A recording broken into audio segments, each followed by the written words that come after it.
Mungkin di antara rekan-rekan ada yang sedang merasa terasing, tidak dimengerti oleh orang sekitarnya, merasa sendirian. Nah, kesepian seperti ini tentu perlu ada jalan keluarnya. Dan Pak Robi Chandra akan menyampaikan hal itu kepada kita semua. Ada alasan di balik kesepian, bagaimana kesepian itu merenggut sukacita, dan apa yang harus kita lakukan. Selamat menyaksikan. Ini satu Shalom, topik yang shalom Pak Tony. Shalom. pastinya setiap kita sering mengalami, khususnya saya secara pribadi, Pak, kesepian. Nah, kita mungkin mengawali, Pak, sebenarnya kalau berbicara tentang kesepian, apa sih yang Alkitab katakan tentang hal ini, Pak? Saya hanya memberi contoh narasi dari Alkitab orang-orang yang kesepian dulu lah ya. Pertama-tama kita lihat contohnya Elia. Begitu kesepiannya sampai ingin mati gitu ya. Itu Elia kan orang hebat tapi pejuang yang luar biasa. Tapi pada satu titik tertentu kesepiannya tuh begitu tajam dan dia tidak tahu mesti berbuat apa, lebih baik mati saja. Ya. Kesepian itu juga dialami begitu beberapa orang lain barangkali. Apalagi ketika kebangkitan Kristus itu Thomas tidak melihat. Itu bayangkan orang lagi hura-hura, lagi gembira Tuhannya bangkit, dia kesepian, merasa dunia itu sudah kelam gitu, tidak ada apa-apa yang mesti dilakukan gitu. Itu contoh di Alkitab, dua contoh aja yang saya angkat mengenai kesepian ya. Gitu Bung Tony. Wah, menarik, Pak, kalau mengangkat tentang Elia dan juga tapi saya mungkin kalau selaku hamba Tuhan ya kayak Pendeta Robi. Nah, pernah nggak ngalami hal yang seperti ini, Pak? Dan ketika mengalami situasi ini apa yang seorang Pendeta Robi lakukan, Pak? Karena di luar sana banyak juga para hamba Tuhan yang luar biasa, Pak, dalam melayani. Pak, tapi ada satu titik kayak merasa yang seperti Pendeta Robi alami, Elia pun mengalami, Pak. Baik. Oh, ya saya ketika masih lebih muda di umur 40-an sampai 50-an itu sangat 30-an apalagi ya, sangat seringkali terasa itu salah satu musuh besar itu kesepian. Kesepian itu pada dasarnya saya rasa kok orang tidak mengerti apa yang saya pikul gitu ya. Padahal untuk Tuhan. Dan lebih repot lagi, kok teman-teman, kolega, hamba-hamba Tuhan, kok nggak melihat apa yang kita lihat. Udah diyakinkan, dijelaskan, dikasih data, tetap aja tidak tergerak gitu ya. Bayangkan teman-teman, kolega, hamba Tuhan tidak melihat. Ya. Waktu itu pergumulan saya adalah, kok gereja tuh begitu asik, ngurus gedungnya, programnya, uangnya, tambahan orangnya. Tapi nggak pernah mengukur, memperhitungkan, mengevaluasi kualitas kalangan muda. Padahal kalangan muda ini yang akan segera memimpin dalam 10 tahun, 20 tahun. Ya, dan saya bilang kenapa kalangan muda tidak diberi kepercayaan. Ya, dianggapnya belum matang lah ini dan itu. Tapi tidak sekalipun diberi kesempatan untuk memimpin. Bagaimana bisa menjadi pemimpin di masa depan? Wah itu tuh. Maka saya membuat gerakan untuk pelatihan kepemimpinan. Mencari uangnya susah setengah mati. Ya.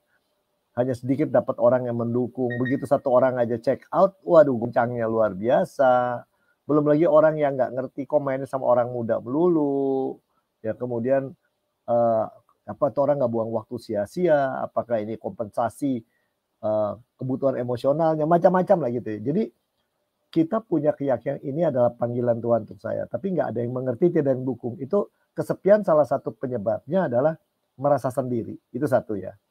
Lalu kemudian pada waktu itu kesulitan lain yang saya hadapi adalah menangani satu lembaga. Dan lembaga itu pendanaan seringkali tidak jelas. Sedangkan stafnya cukup banyak karena itu sudah given, sudah diberikan. Ya. Nah itu dan programnya banyak tetapi ya kesulitan yang dihadapi pada waktu itu adalah kebutuhan di lapangan lebih besar daripada apa yang kita peroleh. Jadi itu beratnya.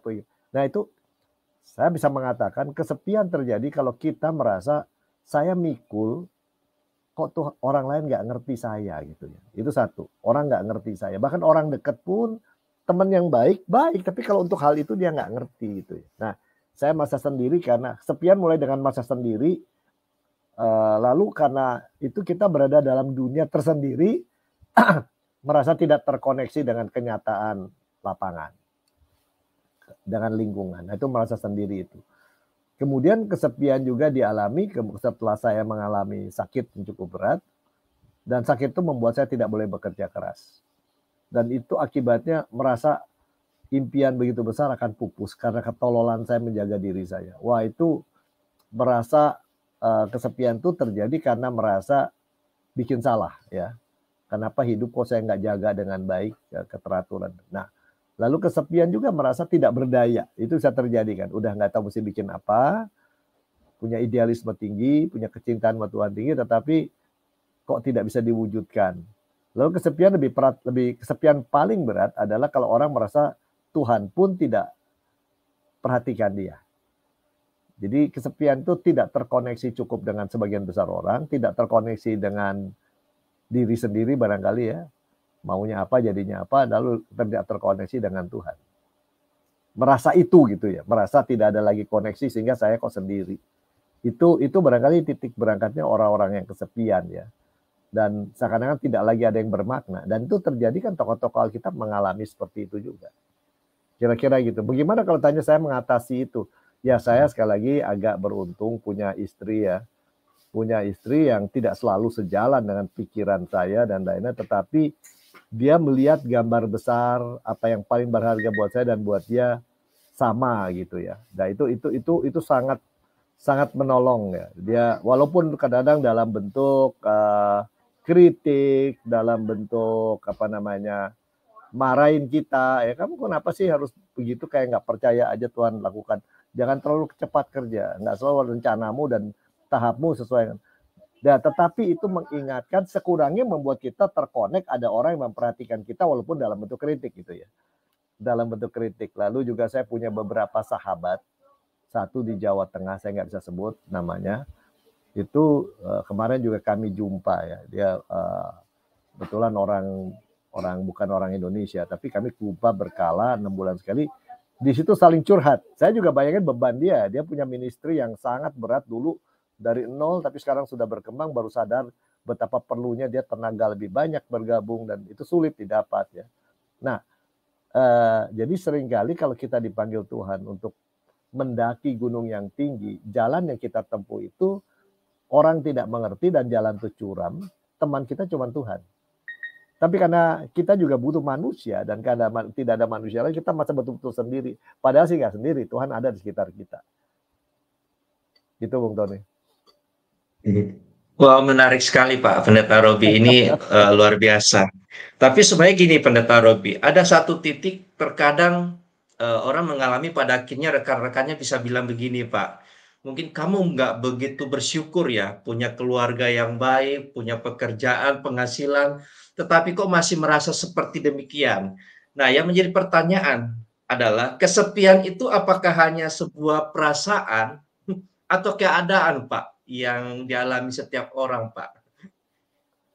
Ada dua sisi ya, bisa saja orang punya kekayaan cukup, punya mobil, punya rumah, punya pendidikan, punya relasi, kesehatan yang baik, tampilan yang oke, tapi masa kesepian juga ada.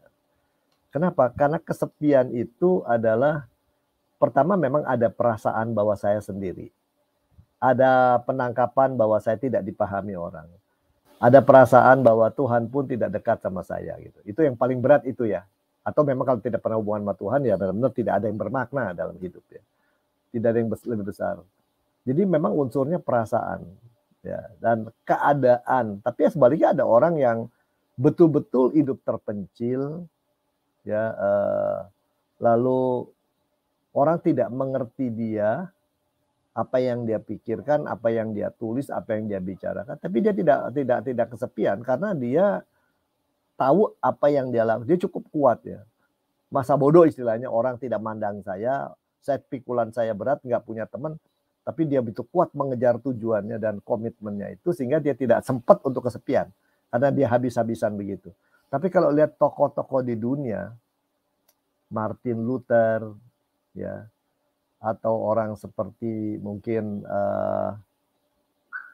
saya nggak tahu, Tozer ya, seorang spiritual Protestan, atau di Katolik dikenal Thomas Merton, dan Saya kira bahkan murid-murid Tuhan, orang-orang Kristen yang sangat serius, yang benar-benar dekat dengan Tuhan, seringkali merasa kesepian ketika dia melakukan sesuatu buat Tuhan, dia yakin Tuhan panggil dia ke sana dan memang Tuhan panggil, tetapi ternyata perjalanan itu begitu berat.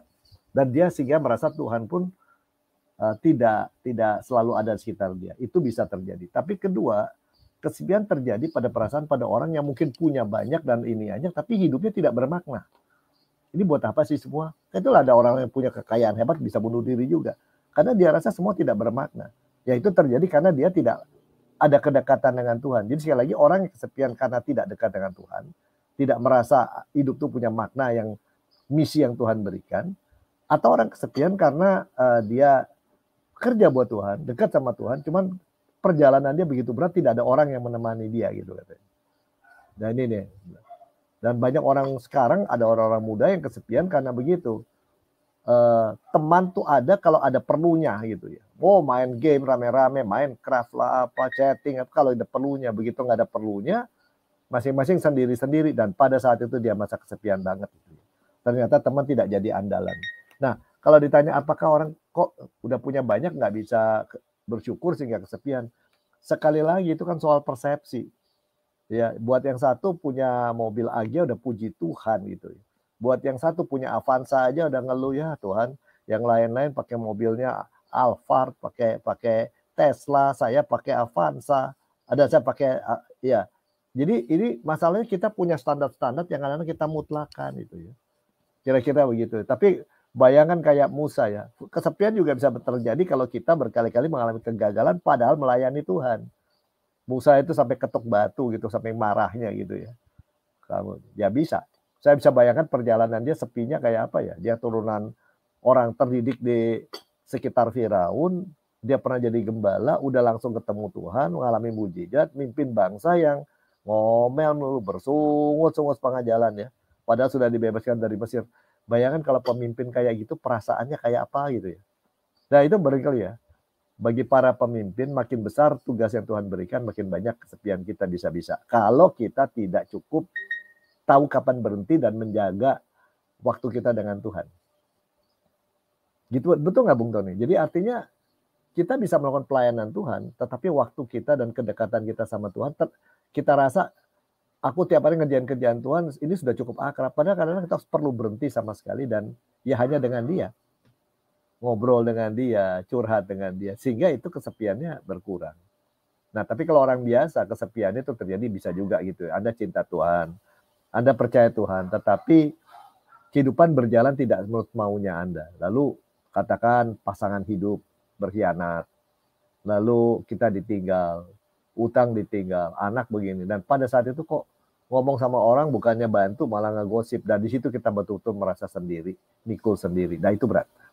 Itu berat. Dan pada saat itu kalau Tuhan ninggalin saya, teman ninggalin saya, bahkan lebih repot lagi kalau di gereja kita mengharap dari hamba Tuhan juga lagi repot dengan urusannya gitu ya. Kita cuma salah satu sekian. Nah itu pada saat itu kesepian bisa terjadi. Nah kalau ditanya gimana ngatasinya, saya pernah punya kesepian yang sangat parah gitu ya waktu itu, betul-betul terparah. Tapi di tengah itu saya ketemu orang yang lebih kesepian. Orang yang lebih kesepian dan kondisinya lebih berat dari saya dan pelayanannya lebih berat. Dan saya sampai lihat kok dia bisa kuat menjalani itu. Bukan dia kadang-kadang nggak bersungut, bukan kadang-kadang dia mau give up, nyerah. Tapi dia tetap bertahan. Dan saya bilang saya jauh lebih beruntung dari dia ya.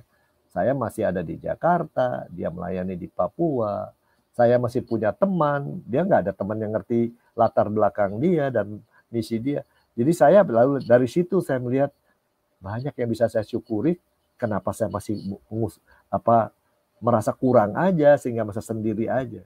Barangkali gitu salah satunya.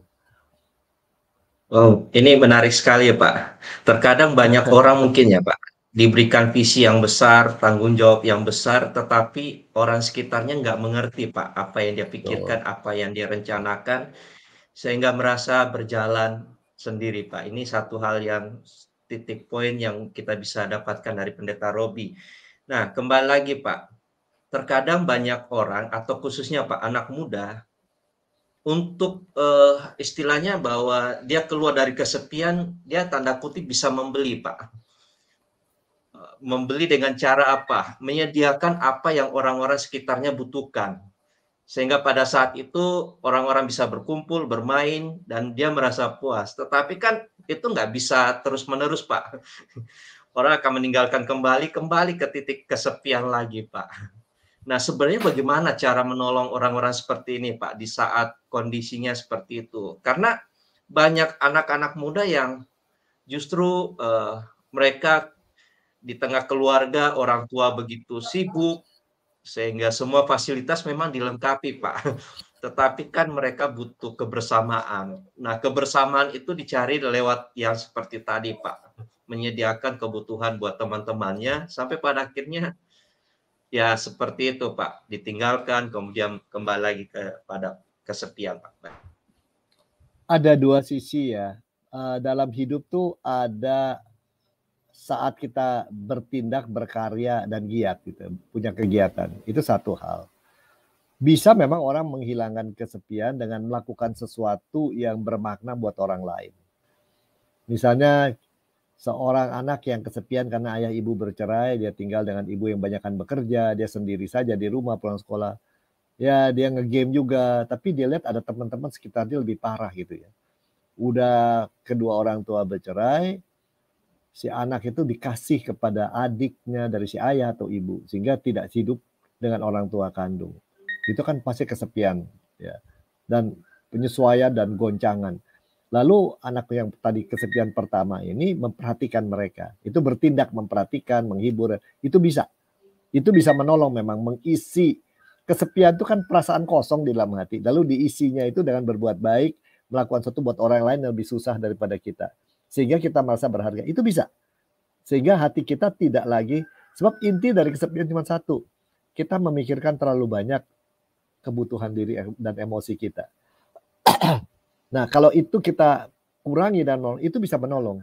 Cuma ketika orang kita tolong dan lain-lain, kan kita punya ekspektasi dia akan lebih baik, sekurangnya dia berterima kasih kalau dia tidak baik. Bagaimana ketika orang ditolong tidak berterima kasih lalu bilang, kamu ngapain sih tolong saya? Pasti ada maunya gitu.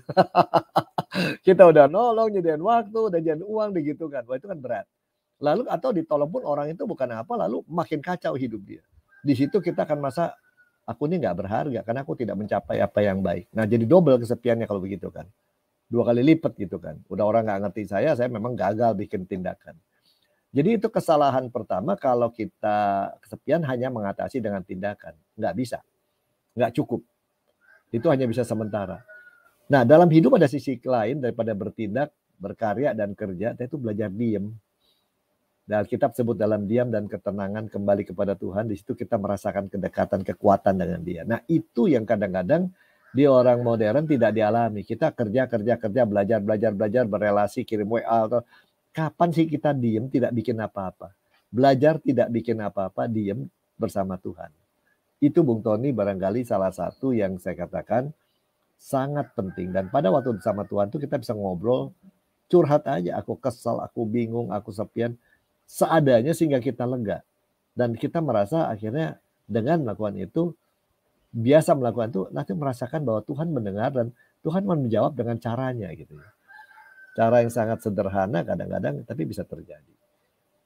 Nah, jadi kesepian itu terjadi karena relasi yang hilang, atau relasi yang pupus, atau relasi yang tidak dipelihara cukup. Bukan artinya berdoa, baca Alkitab, itu penting. Tapi itu kan pemeliharaan aja, pemeliharaan hidup rohani. Tapi bukan hanya itu. Mengalami keakraban, keintiman dengan perasaan. Bukan hanya pengetahuan. Lebih merasakan kehadiran Tuhan. Ya, seakan-akan saya pernah melakukan sesuatu dan sudah saya coba gagal. Aduh, ini gimana ya. Lalu ada orang bilang, kamu ngerjakan sesuatu yang gak pernah ada berhasil sih. Tapi kan kita udah doakan bersama satu tim bahwa ini perlu dikerjakan. Tapi kok gak berhasil ya begitu. Dan satu titik tertentu benar-benar merasa, aduh udahlah, ini memang sia-sia gitu. Ini hanya perasaan saya aja, ini ambisi saya atau gimana. Dan pada waktu itu hanya bisa duduk diam, gimana Tuhan. Seakan-akan saya belajar, lebih baik kamu gagal tapi bersama aku, daripada berhasil tapi sendirian.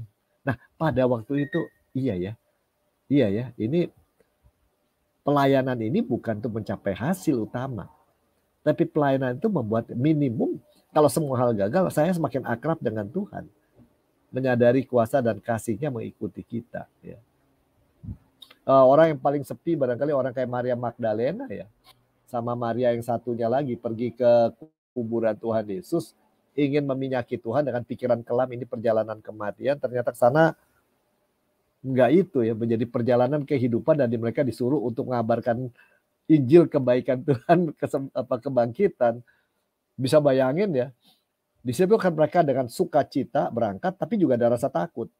Takut apa? Lama-lama saya pikir jangan takut-takut, jangan orang anggap dia gila.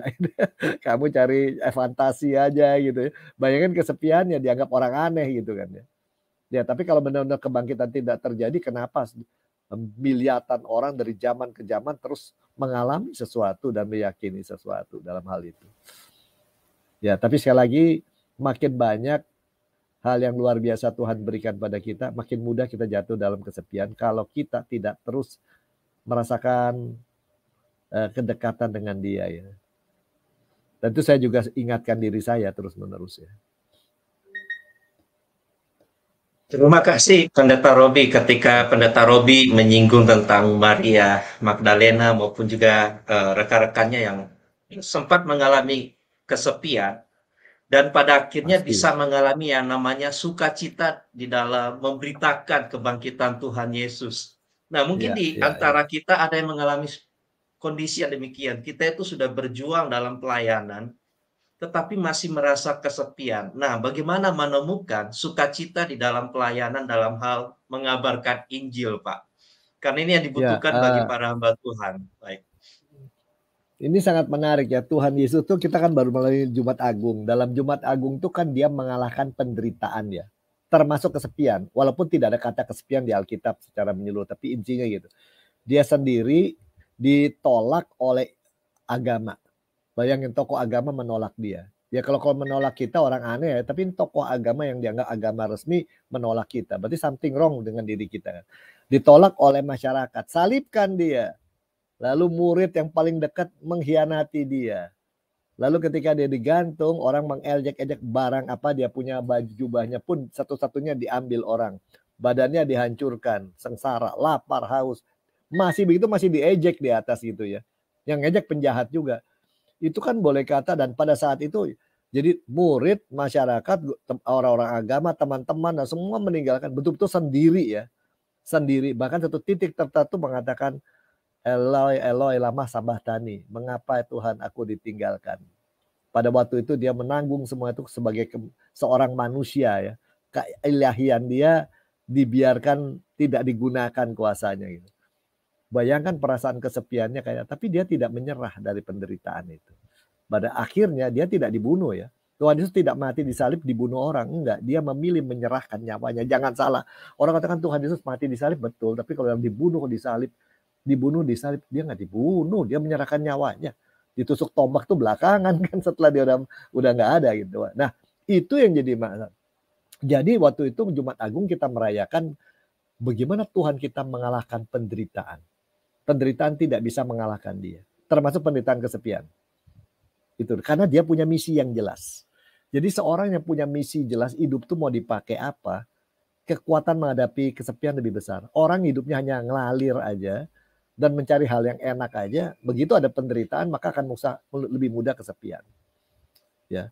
Bahkan dalam kasus Tuhan Yesus bukan hanya mengalahkan penderitaan, tetapi menunjukkan penderitaan tidak membuat dia lari, takut, bahkan lebih menunjukkan kasih-Nya yang begitu besar.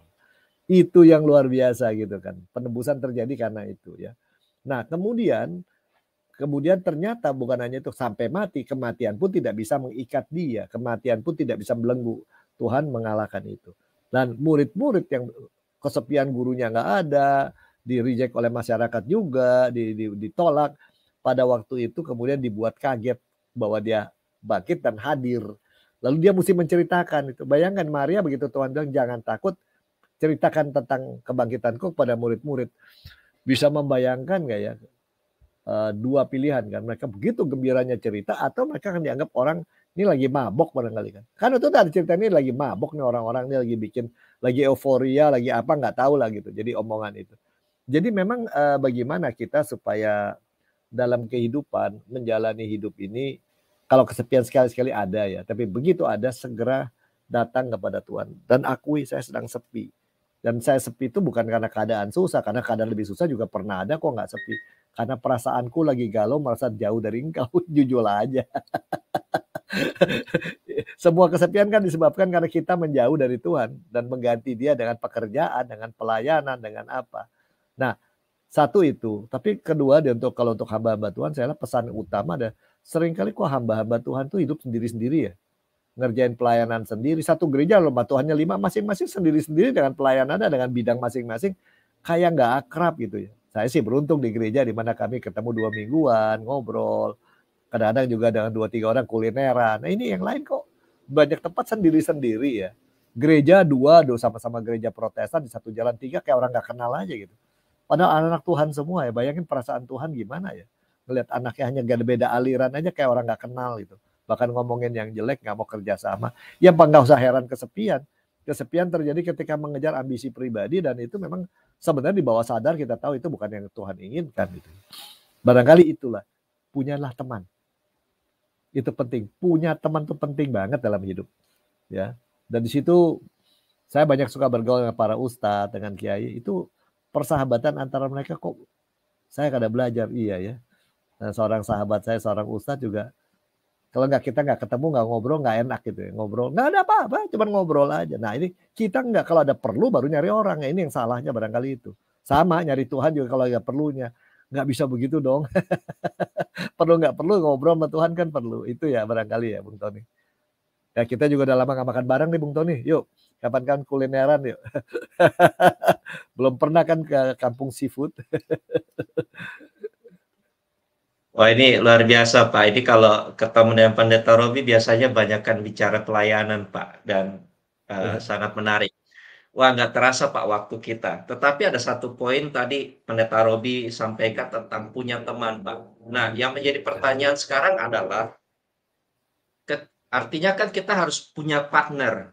Nah partner yang paling dekat kalau suami istri paling pasangan dalam keluarga.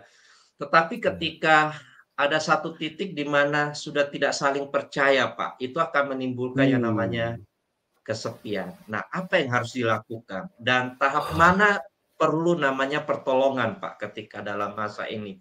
Dan kepada siapa kita pergi? Baik, Pak. Kalau suami istri udah tidak saling percaya, waduh itu yang modelnya suami dikasih GPS di dompetnya, dia pergi kemana ketahuan ini gitu ya. Itu berarti ada sesuatu yang di pasangan itu ada rasa tidak aman yang tinggi. Nah ini ada rasa tidak aman yang tinggi. Ketakutan, ingin menguasai hidup si pasangan itu, possessiveness istilahnya ya. Keinginan untuk menguasai, mengatur, menata dan lain-lain. Kuncinya satu sebenarnya. Karena tidak merasa aman dekat Tuhan. Dengan Tuhan pun hubungannya tidak dalam. Hubungan seperti orang jual beli ya, tidak merasa Tuhan akan menjaga kita. Apa yang mesti dilakukan kalau dalam hubungan keluarga sudah begitu? Carilah pasangan yang lebih senior. Ya, yang hidupnya sudah jatuh bangun, jangan yang sempurna. Yang hidupnya jatuh bangun, tapi tetap bersama dan tetap masih bisa menikmati. Belajar dari mereka.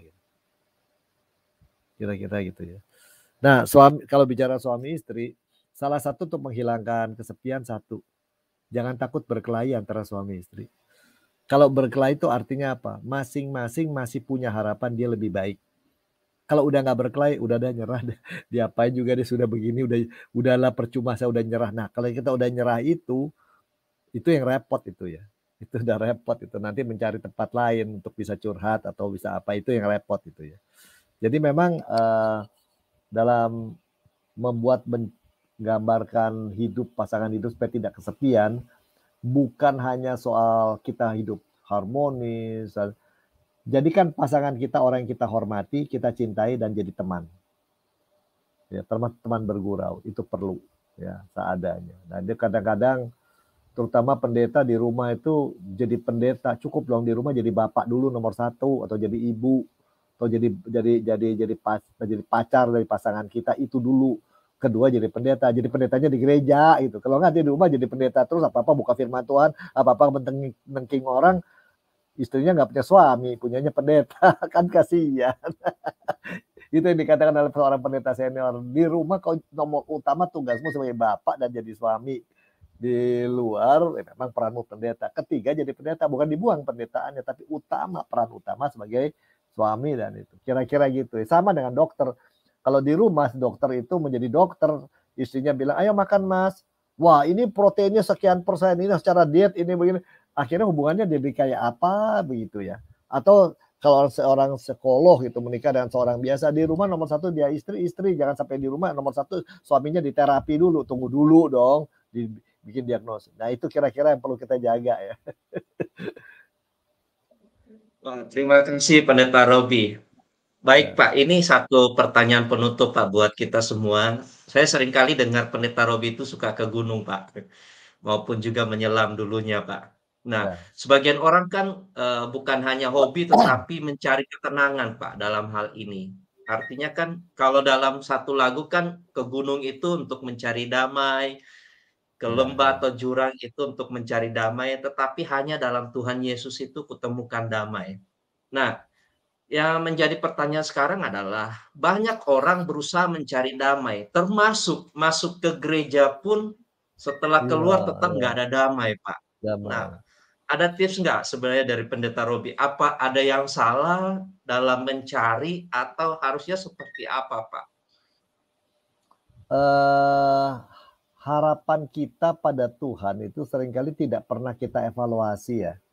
Itu harapan yang wajar nggak ya? Doa kita kan biasa bangun pagi, Tuhan saya berdoa untuk istri saya juga gitu untuk anak saya. Tapi satu hari saya berdoa, Tuhan barangkali hari ini saya mau mulai, apa doa yang terbaik yang harus kuberi sampaikan padamu? Apa yang kau ingin kami lakukan? Apa yang harus kami ubah? Istri saya kurang sehat, apa yang bisa dia lakukan dan kami bantu supaya dia mendapatkan pemulihan lebih penuh. Kalau anak satu begini, atau Tuhan apa yang saya perlu lakukan. Jadi bukan kita minta Tuhan melakukan sesuatu buat kita saja gitu ya. Karena kau Tuhanku, kau bantu aku dong, kau janji. Enggak gitu, tapi Tuhan mulai dari apa yang kau inginkan dulu. Barangkali mulai dari situ. Kita menghadapi Tuhan jangan hanya datang dengan sejumlah permintaan, dengan segala macam ekspektasi demi kepentingan kita, tapi mulai dengan kau adalah Allahku, aku anakmu. Sebagai Allah, Bapa, sahabatku, kakak, tolong kasih tahu saya apa yang harus bisa saya lakukan untuk lebih menyenangkanmu. Walaupun saya lagi susah, walaupun ada penyakit, walaupun pasangan saya kok selingkuh, anak saya kok tidak memenuhi harapan, tapi apa yang harus kulakukan supaya engkau dalam keadaan seperti ini pun aku ingin memberikan perhatianku padamu di atas segala-galanya. Kalau begitu saya yakin Tuhan akan tersenyum. Dan dia tahu kok kebutuhan kita sebelum kita minta, mungkin sudah dia lakukan sesuatu. Sehingga kita tenang dalam hidup ya. Gak usah saya minta sampai bertubi-tubi, bertalu-talu, dia sudah tahu duluan. Tapi justru kita mau ngobrol sama dia. Seakan-akan kita katakan, Tuhan, kalau apa yang ku butuhkan, ku rindukan, ku inginkan tidak dapat, selama aku dekat denganmu dan merasakan dirimu dan aku bisa memuliakan engkau, mau diubah hatimu inginkan, itu sudah cukup bahagia buat saya gitu. Jadi pusatnya Tuhan, jadi bukan diri kita. Gitu Bung Tony. Pak, izinkan satu ya Pak, ini mungkin Ya. banyak dialami Pak. Ketika sudah usia, orang bilang mungkin usia senja ya Pak. Itu kan masa-masa yang ketika satu poin di awal tidak berguna, tidak berdaya dan merasa tidak punya power lagi, itu kan akibatnya merasa kesepian Pak. Nah, ada tips nggak dalam pelayanan Pendeta Robi dalam hal ini seperti apa Pak? Ketika menolong orang-orang yang seperti ini Pak. Baik. Pasti ada ya Pak ya. Ketika misalnya Anda seorang pekerja punya gaji teratur, punya pekerjaan, punya anak buah atau punya teman, apa yang Anda kata didengar orang merasa Anda diperlukan, Anda juga merasa diperlukan. Tetapi begitu Anda memasuki usia tenda dan satu titik lagi Anda akan berhenti bekerja, berarti penghasilan turun. Dan di Indonesia sistem pensiun kita tidak seperti sebagus di luar negeri gitu ya. Ya, ada orang yang pensiun dengan penghasilan 30% gitu. Bayangkan kalau pegawai negeri, saya tahu pegawai negeri punya gelar doktor, dengan penghasilan itu jauh tiap bulan jadi di bawah UMR begitu. Bayangkan sebelumnya dia mungkin bisa dapat 10 juta, 15 juta, bisa turun tinggal nggak sampai 2 juta atau 1 juta. Kalau di Jakarta bayangin perasaannya kayak apa ya.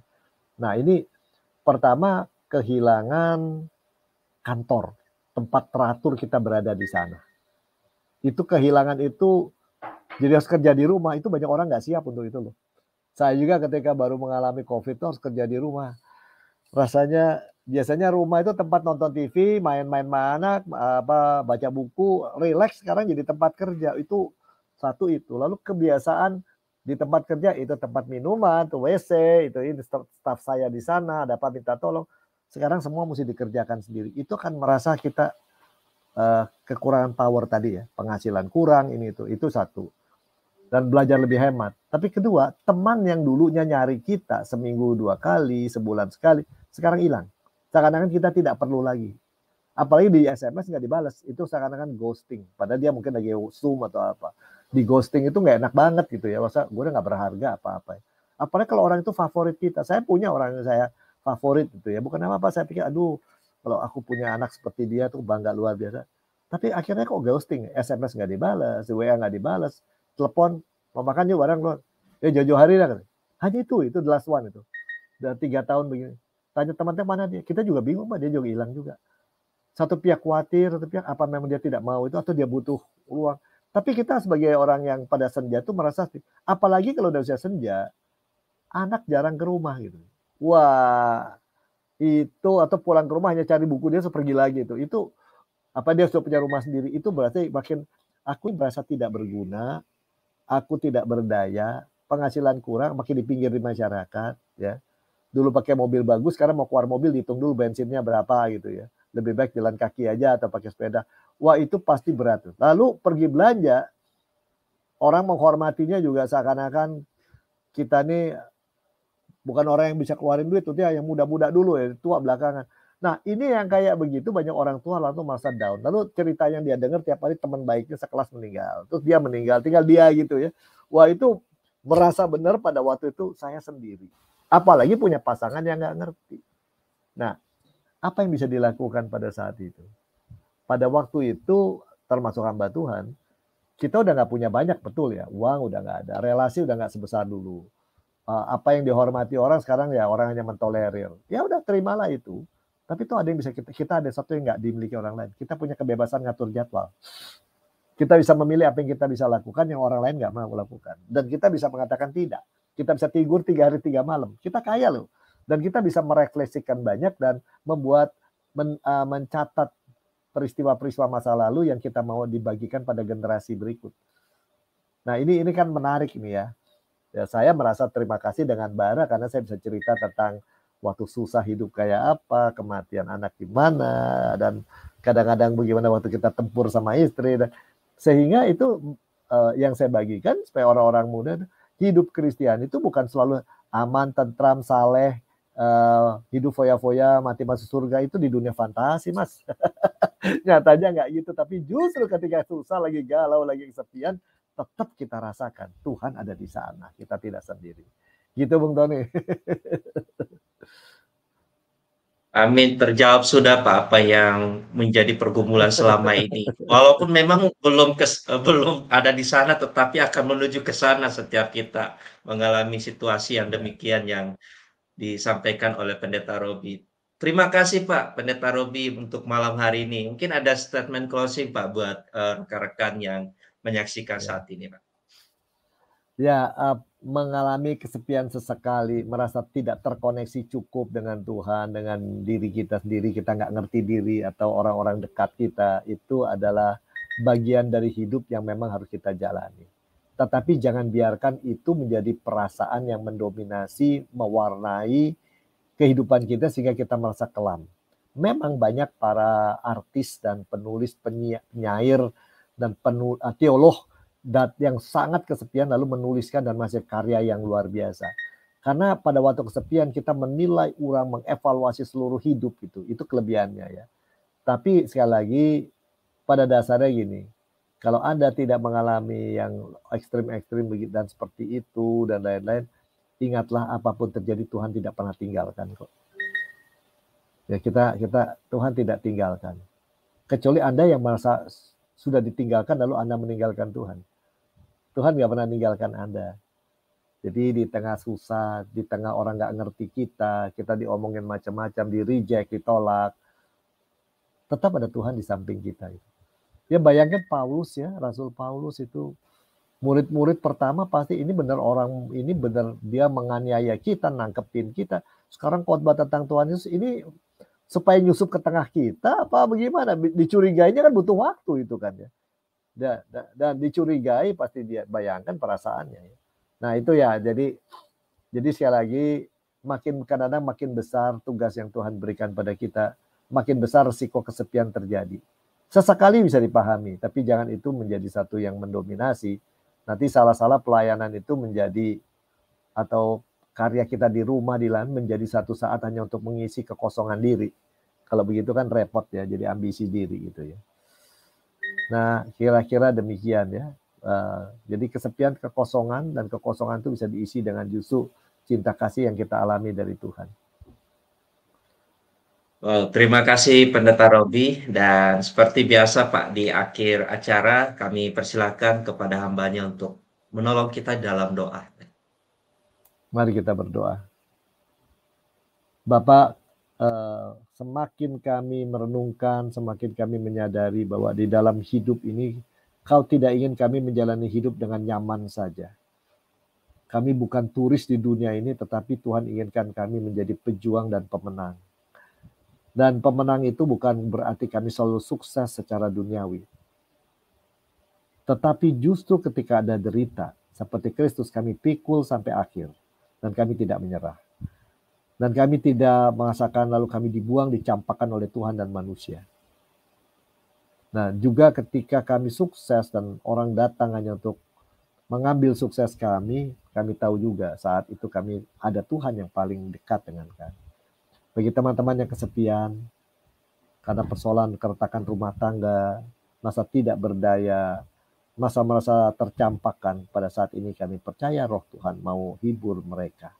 Terutama sehari setelah Paskah ini kami sadari, begitu besar kasih Tuhan, kuasa-Mu. Dan kasih dan kuasa-Mu itu Kau ingin kami alami juga. Dan kami miliki dan bagikan. Menyentuh hidup orang lain. Terima kasih Bapa. Dalam nama Tuhan Yesus kami berdoa. Amin. Amin. Sekali lagi thank you buat hambanya, dan sangat diberkati dengan apa yang disampaikan malam hari ini. Dan mewakili juga rekan-rekan, sekali lagi terima kasih. Esok hari kita akan jumpa kembali jam 7 malam. Dan rekan-rekan juga bisa menyaksikan tayangan ini secara full di YouTube Bara Digital Ministry. Bersama saya dengan Boaz Tony dan segenap tim, sekali lagi menyampaikan terima kasih banyak, dan Tuhan Yesus Kristus memberkati kita semua.